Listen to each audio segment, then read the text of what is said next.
पहुंच गए हैं भाई जंतर मंतर। जंतर मंतर भाई अब एंट्री ले रहे हैं जंतर मंतर में। जंतर मंतर आ गए घूमने के लिए। जंतर मंतर बेसिकली जयपुर के राजा मिर्जा राजा सवाई जय सिंह ने बनाया था। सवाई जय सिंह बहुत बड़े खगोलविद थे। ये बात मैंने आपको मेरे पुराने वीडियो में बताई थी, नाहरगढ़ किले वाले में। आप कहोगे तो मैं नाहरगढ़ का किले का वीडियो भी इसमें पिन कर दूंगा। और ऐसे 5 जंतर मंतर देश में उन्होंने बनाए थे। एक जयपुर में, उज्जैन में, वाराणसी में, दिल्ली में और मथुरा में 5 जंतर मंतर उन्होंने बनाए थे। 4 उन्होंने एक्सपेरिमेंट के पर्पज से बनाए थे। और जो ये जंतर मंतर है ये आज भी वर्किंग कंडीशन में है। आज भी यहाँ पर सारी चीज़ें हम देख सकते हैं भाई। जंतर मंतर और सिटी पैलेस दोनों का रास्ता ये ही है। पैदल जा रही हैं सामने सिटी पैलेस और जंतर मंतर दोनों इधर ही हैं। तो उन दोनों को देखेंगे, घूमेंगे। राजस्थानी एस्थेटिक राजस्थानी शॉप्स हैं। बहुत भीड़ है, बहुत ज़्यादा भीड़ है।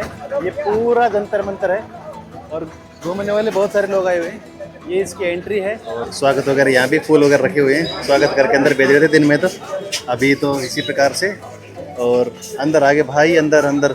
तो दोस्तों ये देखो आज भी काम करता है। ये समय बताने की चीज़ है। देखो ऊपर 1 लिखा रखा है इसमें। अभी इधर सूरज थोड़ा कम दिखेगा। 1 2 3 4 5 6 7 8 9 और इधर देखो आके यहाँ पर 10 हो जाएंगे। 10 दिख गया, 10 हो गया। फिर यहाँ पर 11 हो गया और ये इधर चलकर 12 हो गया। फिलहाल घड़ी में टाइम हो रखा है, मैं आपको कैलकुलेट करके दिखाता हूँ। 2 बजकर, अरे मेरा फ़ोन खुल जाए। 2:16 हो रखे हैं। ये जो है एक खाना जो आप दिख रहा है बड़ा, देखो दिख रहा है ना, ये स्लैब, ये पूरा, ये यहाँ से लेकर और यहाँ तक ये 15 मिनट का है। यहाँ तक 15 मिनट है, ठीक। इसको काउंट मत करो। और ये जो स्पेस है ना, ये 1 मिनट का है। कितने का हो गया? 1 मिनट का, ठीक है। तो 1 2 3 4 इस प्रकार से 15, ये इस प्रकार के हैं, 15 मिनट का हो गया। और 1 मिनट के बीच में इसमें देखो 1 2 3 4 5 6 7 8 9 और ये 10 खाने। 10 का मतलब 6 सेकंड का एक हो गया। कितना हो गया? 10 6 की 60। अगर 2 को मिला लेंगे, इनको 2 को 1 को मिलाएंगे तो 2 सेकंड हो जाएंगे। ये उस प्रकार से। और एक बड़ा वाला है ना, ये 45 मिनट्स का है।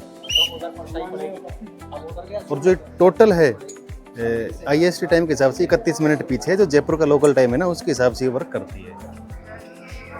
जैसे अपन इसको काउंट कर लेंगे। अभी फिलहाल समय हो रखा है, क्या टाइम हो गया? 2:20। 2:20 हो रखा है। देखो अभी अपन काउंट करते हैं। यहाँ से 12 हो गया, 12, ये 1 हो गया। वहाँ 1 लिखा, मतलब 1 बज गया दोपहर का। और 2 ये हो गया 1, ये 1 लिखा हुआ है, मतलब दोपहर का 1 बज गया। और उसके बाद 2 लिखा हुआ है, देखो वहाँ पर 2 वहाँ पर लिखा हुआ है।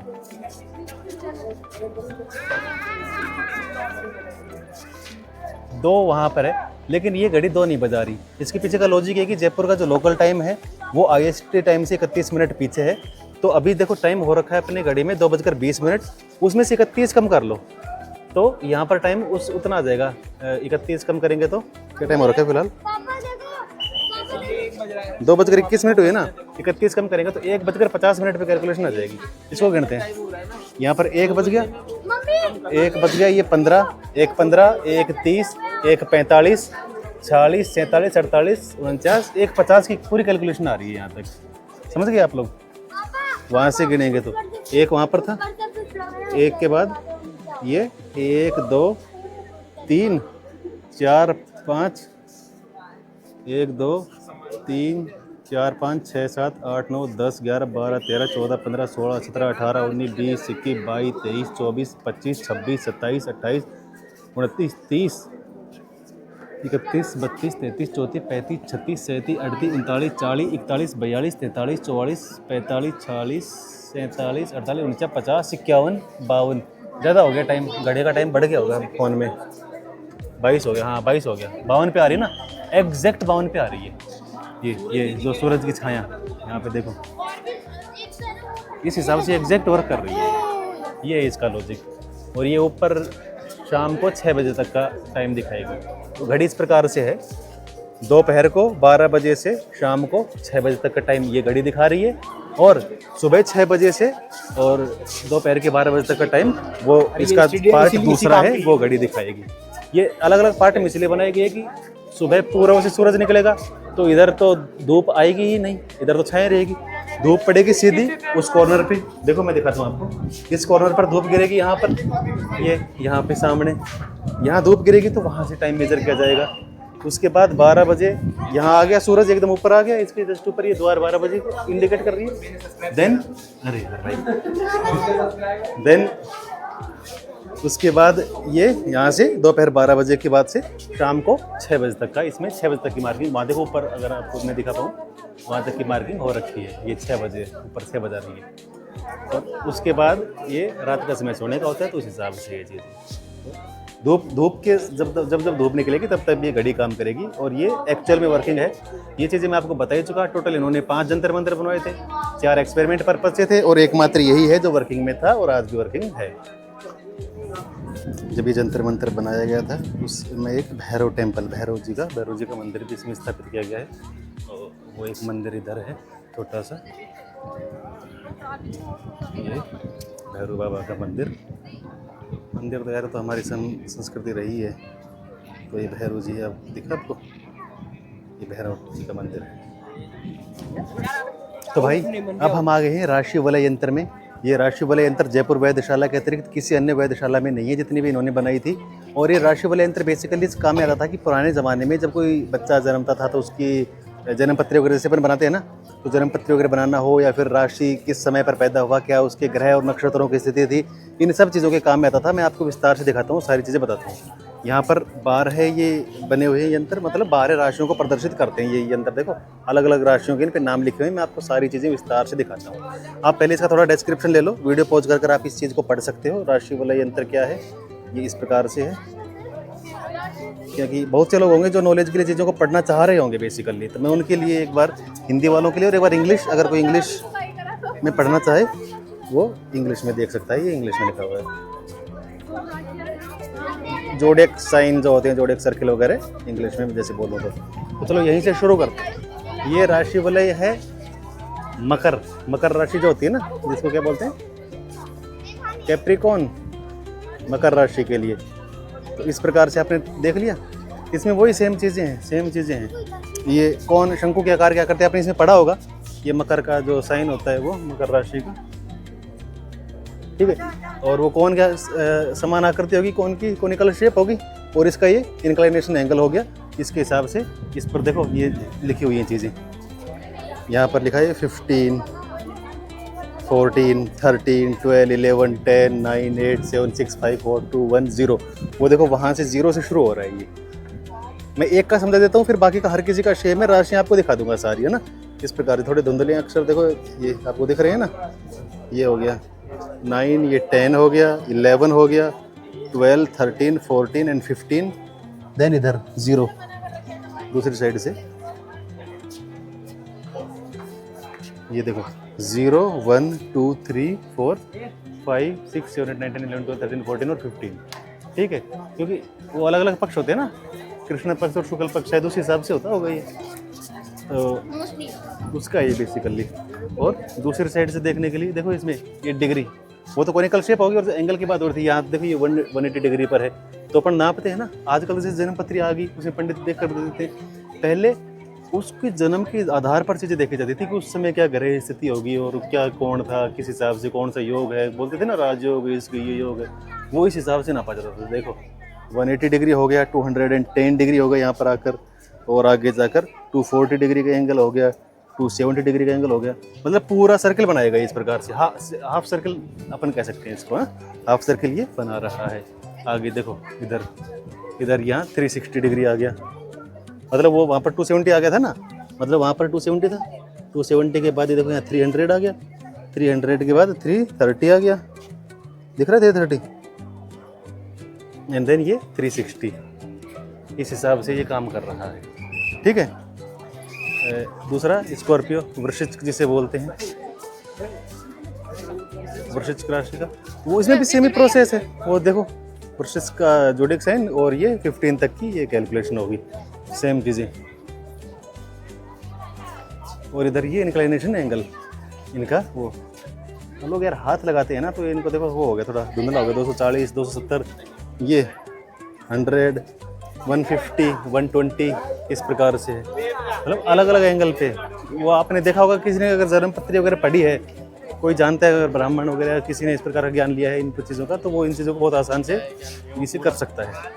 और इधर ये जैसे धनु राशि आ गई, धनु राशि, तो उसमें भी वही धनु राशि का जोड़ी एक साइन वो हो गया। तो मतलब आप समझ गए होंगे सारी चीज़ें। मैं आपको एक बार दिखा देता हूँ, सबके नाम वगैरह दिखा देता हूँ। जैसे लियो, सिंह राशि, मेरी तो कन्या राशि है, वो देखता हूँ कहाँ पर है, मैं उसका एक बार अच्छे से चेक करूँगा। ये सिंह राशि का हो गया। आपकी कौन सी राशि है दोस्तों, एक बार कमेंट करके बताओ। ये आ गई कन्या राशि, वर्गो। अब जैसे कि मेरी कन्या राशि है, मैं कन्या राशि के विस्तार से बात करता हूँ। जैसे सपोज है ये कितना हो गया, 15, 18 है ना, 15, 14, 13, 12, 11 है, तो वो हो ही गया यार। ये 0 से शुरू हो गए, वहाँ से ऊपर से शुरू होकर 15 तक आ रहे हैं, या नीचे से शुरू होकर ऊपर 15 तक की जा रही है। एंड जो इंक्लाइनेशन एंगल मतलब कितने कोण पर वो राशि बनती है, वो इसमें वही चीज़ें हैं। वो देखो उस समय पर यहाँ पर शुरू हो रही है, यहाँ 120 है, मतलब ये 90 से शुरू हुआ होगा, 120, 90, 60, मतलब ऊपर से शुरू हुआ है ये 60, 90, 120 और इधर 150, तो यहाँ 150 से इधर शुरू हुआ होगा। ये देखो 150 आपको दिख रहा है ना, 150, 180, 210, 240 इस प्रकार से ये ऊपर जा रहे हैं। तो ये चीज़ें हैं कुल मिला के टोटल। कर्क, कैंसर, ये कर्क राशि,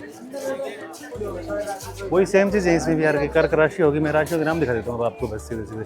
12 राशि हैं ये, 12 प्लेयर। वृषभ राशि,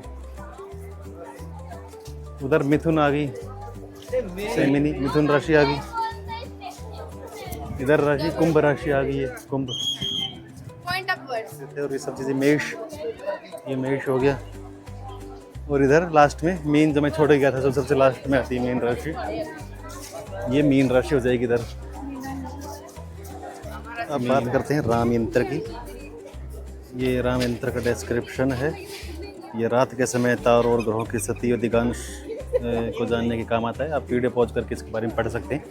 मैं बेसिकली इसके बारे में बताता हूँ कि ये इस प्रकार से एक गोल ये पर बना हुआ है, और इसमें के लिए लोहे की रोड लगी हुई है ऊपर। ये लोहे की रोड मतलब छाया जहाँ पड़ती है, सॉरी इसका जो परछाई पड़ेगी उस हिसाब से देखा जाएगा। फिलहाल इस लोहे की रोड नीचे ज़मीन में गिर रही है, तो मतलब ये वर्किंग नहीं है।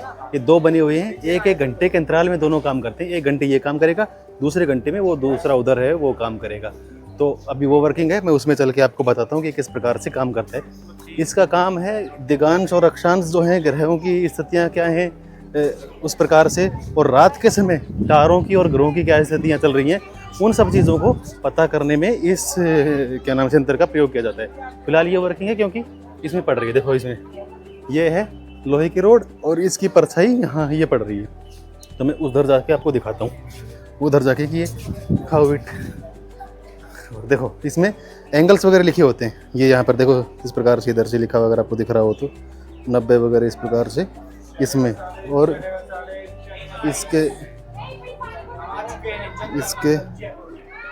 इसके हिसाब से यहाँ पर इंक्लाइनेशन एंगल, और ये फिलहाल क्या लिख रखा है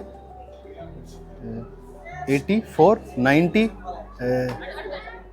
80, 85। ये देखो 80, 85, 90, 5 के गैप में दिया हुआ है।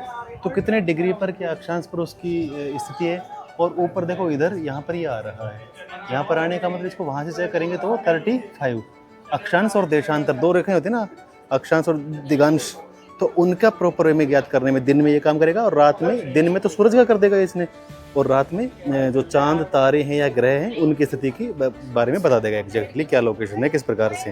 तो इस काम में ये यंत्र आता था बेसिकली, इसे राम यंत्र बोलते हैं। अब बात करते हैं अगले यंत्र, दिगांश यंत्र। दिगांश यंत्र का विस्तृत डिस्क्रिप्शन ये है। बेसिकली ये काम क्या करता है, आप इसको एक बार पॉज कर पढ़ सकते हो। दिन के समय सूर्य की और रात के समय चांद, तारों और ग्रहों की दिगांश के बारे में बताया जाता है। इसमें देखो मैं बताता हूँ किस प्रकार से काम करता है ये। वही जो मैं बता रहा था, बीच में एक डोरी बांध देते थे इसमें क्रॉस वायर, और उसको हिलाकर पतली सी डोरी से, और ये इसमें मार्किंग वगैरह हो रखी है कि कहाँ पर उसकी वो छाया पड़ रही है। जैसे कि 80 की मार्किंग है, 80 की मार्किंग है, इस प्रकार से यहाँ 0 से शुरू होकर और यहाँ 90 तक इस प्रकार से घूम फिर के ही आता है इस प्रकार से। तो ये इसमें बीच में वो जो दिख रही है वहाँ पर एक डोरी बांधकर उससे चेक किया जाता है। ठीक है भाई, अब आता है लघु सम्राट यंत्र, मतलब छोटी घड़ी, लघु घड़ी। जो अपने बड़ी घड़ी देखी थी, ये छोटी घड़ी जो 20 सेकंड तक के 3 खंड में विभाजित होती है, और ये मतलब अधिकतम 20 सेकंड तक का टाइम बता सकती है इसका बारे में। जैसे कि मैंने आपको दिखाया था वो एक बड़ी घड़ी उधर जो लगी हुई है, ये उसी का छोटा है। ज़्यादा पढ़ने के लिए इस QR कोड को कर सकते हैं, बाकी मैं इसमें कैसे काम होता है बताता हूँ आपको। एक्चुअल में बेसिकली है कि यहाँ से शुरू होती है कि सूरज उधर से गिरेगा पूर्व से, तो इधर इस पर आएगा। तो 0 देखो, 0 1 2 3 आपको दिख रहा है, 0 1 2 3 4 5 6 7 8 इस प्रकार से। देखो यहाँ पे ये 10 11 और 12, मतलब सुबह 6 बजे से दोपहर 12 बजे तक ये दिखाएगा टाइम, और दोपहर 12 बजे के बाद शाम को 6 बजे तक का टाइम अपन इसमें से इधर से देखेंगे। यहाँ से 12 बजे से वो सेम उसी घड़ी की तरह काम करेगी जैसे वो घड़ी थी, शाम का 6 बजे तक का। 6 बजे सनसेट हो जाता है, उसके बाद नहीं होता है। तो इसमें क्या है कि जो ये है ना, वो इसमें सूक्ष्म 20 सेकंड तक का, 20 सेकंड का टाइम गैप भी अपन देख सकते हैं। सेम वही प्रोसेस जो मैं आपको ऑलरेडी बता चुका हूँ। और ये स्थानीय समय बताएगा जयपुर का, वो मैं आपको बता चुका हूँ। स्थानीय समय अगर इंडियन मानक टाइम करना है तो उसमें 31 मिनट जोड़नी पड़ेंगी, वो आगे का टाइम आएगा। सेम चीज़ है जो उस घड़ी में थी, मैं आपको ऑलरेडी बता चुका हूँ, वही चीज़ है, उसका छोटा सूक्ष्म रूप है। तो आगे आता है ध्रुव दर्शक पट्टिका। तो ये ध्रुव दर्शक पट्टिका ये है जो कि इस वेधशाला का सबसे आसान यंत्र है। ये इसको एक प्रकार से पुराने ज़माने का कंपास भी कह सकते हैं। ये ध्रुव तारे की स्थिति दिखाता है बेसिकली। यहाँ पर देखो ये लगा हुआ, यहाँ पर अगर आंख लगाकर देखेंगे, ऊपर की तरफ देखेंगे, तो जहाँ पर ये दिखेगा वहीं ध्रुव तारा होता है। मतलब उत्तर दिशा में ध्रुव तारा होता है ना, तो ये दिशा बताएगा कि दिशा कहाँ पर है, कौन सी दिशा में किस साइड है। तो ध्रुव तारे की दिशा बताने के लिए आता है। ये सबसे आसान यंत्र है इस वेधशाला का, इस प्रकार से काम करता है। ये भी वही घड़ी है, सेम समय बताने के लिए, सूरज को देखकर टाइम बताने का यंत्र है ये भी। और ये शायद 24 घंटे का यंत्र है। और इसमें आप देख रहे हो लिखा हुआ है उधर से, जैसे कि यहाँ से 1 2 3 4 5 6, ये दोपहर के बाद का टाइम बताने के लिए, 12 बजे के बाद का। उधर 20 21 22 23 24 इस प्रकार से, तो 24 घंटे का टाइम बताने के लिए इस प्रकार से। इसमें देखो यहाँ जो बीच में जो नुकीली सी रोड लगी हुई है, इसकी छाया आकर पड़ती है। ये छाया अपन देखेंगे तो छाया कहाँ पड़ रही है फिलहाल, 2 3 और वो 4 से पहले, थोड़ी सी पहले 3:55 के आसपास पड़ रही है। और इसमें 31 मिनट और जोड़ दो तो वही 4:25 का समय हो जाएगा। 31 मिनट पीछे है जयपुर की घड़ी, तो एग्जैक्ट टाइम बता रही है। मतलब 3:55 के आसपास हो गया, 31 मिनट और जोड़ दी तो 4:25 4:26 के आसपास टाइम हो गया। यही टाइम हो रहा होगा फिलहाल टाइम हो रहा है सेम डिट्टो। ये एक कपाली यंत्र है। कपाली यंत्र बेसिकली क्या है कि जो जिस प्रकार का ब्रह्मांड है, सूरज है ना, जो अपना यंत्रिक उसको दिखाने का काम आता है। इसमें अलग अलग राशियाँ बनी हुई हैं, और उसके हिसाब से जो ये रस्सी बंधी हुई है बीच में गोल गोल, इसका देखो एक वो पड़ रहा है छाया, तो कहाँ पर ये छाया पड़ रही है उस हिसाब से सूर्य किस राशि में, किस लगन में है, किस प्रकार से उसकी स्थिति है, उन सब चीज़ों को दिखाने के लिए खगोलीय इन चीज़ों को दिखाने के काम में आता है बेसिकली। बाकी इंडियन पीपल तो आपको जानते ही हो, अंधविश्वास मानते हैं, इसमें पैसे फेंकने लगे, इस प्रकार से कुछ नहीं होगा। अंधविश्वास को बढ़ावा दे रही है, हिंदुस्तानी लोगों की आदत होती है। बाकी बेसिकली इनका काम ये है कि राशियों की स्थिति क्या है, राशि में सूर्य कहाँ पर है, किस प्रकार की चीज़ें हैं, इसके लिए ये काम में आता है। ये इस प्रकार की खगोलीय गणनाओं के काम में आता था। 2 हैं, एक ये है और दूसरा इसका आधा जो इसका पूरक कह सकते हैं, कॉम्प्लीमेंट्री पार्ट कह सकते हैं, वो ये है। ये भी कपाली यंत्र ही है। अगर नहीं आएगा छाया, अगर मान लो क्या बोलते हैं उधर छाया आ गई या उसकी नहीं बन पा रही, तो इसमें से देख सकते हैं। उसी का ही एक प्रारूप ये है। तो ये सौर मंडल का मॉडल है, जो सोलर सिस्टम है अपना, उसका मॉडल है। इसका पूरा बड़ा मॉडल ये चक्रीय गति पे आधारित होता है, जो लंदन में बना हुआ है। और इसमें जो 9 ग्रह हैं, 9 ग्रह कौन कौन से होते हैं, बुध, शुक्र, पृथ्वी, मंगल, बृहस्पति, शनि, यूरेनस, नेपच्यून, प्लूटो, इनको दर्शाया गया है। और विशेष रूप से देखो, ये तो मोटा सा गोला तुमको दिख रहा हो, तो बड़ा सा गोला सूर्य हो गया, और उसके वो पृथ्वी हो गई, और इधर ये चंद्रमा हो गया। तो पृथ्वी 365 दिन में घूमेगी, और क्या नाम से 365 दिन में अपनी परिक्रमा पूरी करती है। उसके कारण तो ऋतु बनेगी, और साथ ही पृथ्वी अपनी धुरी पर भी घूर्णन करती है सूरज के साथ साथ, और धुरी पर वो 24 घंटे में कर लेती है, तो वो दिन और रात बन जाएंगे। और पृथ्वी का उपग्रह चंद्रमा अपनी परिक्रमा 27.3 दिन में, मतलब 27 दिन पूरी करता है, जो हिंदी महीनों में 1 माह के बराबर होता है। उसका ये मॉडल है पूरा, और इसका बड़ा मॉडल लंदन में बना हुआ है, उसके आधार पर ये इसका एक मिनी मॉडल बनाया गया है। अब अपन आते हैं यंत्रराज पर। यंत्रराज जो अपने महाराजा थे जिन्होंने इस वेधशाला को बनवाया है, महाराजा सवाई जय सिंह जी, उनकी यंत्रों में विशेष रुचि थी। इसका डिस्क्रिप्शन आप एक बार पढ़ सकते हैं इनके बारे में। मैं आपको यंत्र दिखाता हूँ। तो ये यंत्र है, और ये इसका बेसिकली जो इस्तेमाल था वो था समय, सूर्य, ग्रहों की स्थिति, लगन, उन्नतांश की जानकारी के लिए, और इसके अलावा इस उपकरण को खगोल की स्थिति और उसमें खगोल की स्थिति में जो बदलाव आ रहे हैं उनको दिखाने के लिए इसका उपयोग किया जाता था। तो ये है, 2 तरफ से है इसका, एक ये हो गया और दूसरा एक साइड से ये हो गया। तो मतलब सेम ही चीज़ दूसरी तरफ है, क्योंकि एक समय इधर सूरज होएगा, 12 बजे के बाद उधर सूरज होएगा, तो उस हिसाब से अलग अलग तरीके से इसको दोनों तरफ से देखने के लिए बनाया हुआ है। ये हो गया, तो सुबह इधर से देख लेंगे, शाम को उधर से देख लेंगे, वो सारी चीज़ें हैं। ये देखो, अब बात करते हैं क्रांति वृत्त यंत्र की। क्रांति वृत्त यंत्र का डिस्क्रिप्शन ये किस प्रकार से काम करता है मैं आपको बताता हूँ, आप वीडियो को पॉज करके पढ़ सकते हैं। क्रांति वृत्त यंत्र कुछ और नहीं बल्कि ये जो पीतल की रोड लगाई हुई है, और ये पीतल की रोड में ऊपर होल है, छेद दिया गया है। इस छेद में जब देखेंगे तो जो सामने वाली घड़ी है, उस घड़ी में दिन में देखेंगे तो सूरज की स्थिति का पता लगा सकते हैं, क्योंकि वो सूरज के हिसाब से उसमें जो लगा हुआ है वो घूमेगा, रोड के हिसाब से छाया पड़ेगी तो सूरज की स्थिति। और रात के समय ग्रहों और तारों की स्थिति का पता लगाने के लिए इसका उपयोग किया जाता है। तो मैं आपको दिखाता हूँ, इसमें एक ये छोटा सा छेद है, एक बार दिखाना चाहो। बेसिकली ये जो है, ये एक है, एक गोला है। इस गोले में अगर आंख लगा कर देखेंगे तो देखो सामने वो दिखेगा, वो घड़ी, उस घड़ी का वो उसमें देखकर पता लगाएंगे वहां से कि सूरज की क्या स्थिति है। और रात में सूरज नहीं होता, तारे और ग्रह होते हैं, तो उनकी स्थिति यहीं से इसमें से देखकर पता लगा लेते हैं। ये बेसिकली इसका आता है। सूर्य, तारों, ग्रह, चांद, इनकी खगोलीय पिंडों के ग्रह, इनकी स्थिति, इनका अक्षांश, देशांतर, ये सब चीजें ज्ञात करने के लिए इसका काम में लिया जाता है। आज राजस्थान दिवस है 30 मार्च है, इसलिए हम नागौर से स्पेशल चल के आए यहाँ पे घूमने के लिए। जंतर मंतर के बाहर बैठे हैं अभी, और बहुत ही भीड़ है, आनंद आ रहा है। और लाइक, फॉलो, सब्सक्राइब करो, लाइक करो, कमेंट करो। बढ़िया चैनल है, बढ़िया चैनल है, कंटेंट डाल रहे हैं भाई। राजस्थान दिवस की सभी को हार्दिक शुभकामनाएं। मैं आज 30 मार्च है, आज राजस्थान दिवस है, और आज हम जंतर मंतर घूमने आए हुए हैं। आज राजस्थान में लगभग सारे ही पर्यटक स्थलों पर निःशुल्क एंट्री है, तो आप भी आइए और इस सुनहरी जगह का लाभ उठाइए, मजा लीजिए। और आप सभी को राजस्थान दिवस की हार्दिक शुभकामनाएं। और भैया का चैनल सब्सक्राइब कीजिए। आज राजस्थान दिवस के उपलक्ष्य में हम जयपुर घूमने आए हैं, भोपाल से आए हैं। हमें यहाँ आके बहुत अच्छा फील हुआ। और भैया के चैनल को लाइक, सब्सक्राइब करें, बहुत मेहनत कर रहे हैं भैया, और ऐतिहासिक चीज़ों को दिखाते हैं आगे बढ़ाने के लिए। अगर आप भैया को 30 मार्च को यहाँ आए बिना टिकट के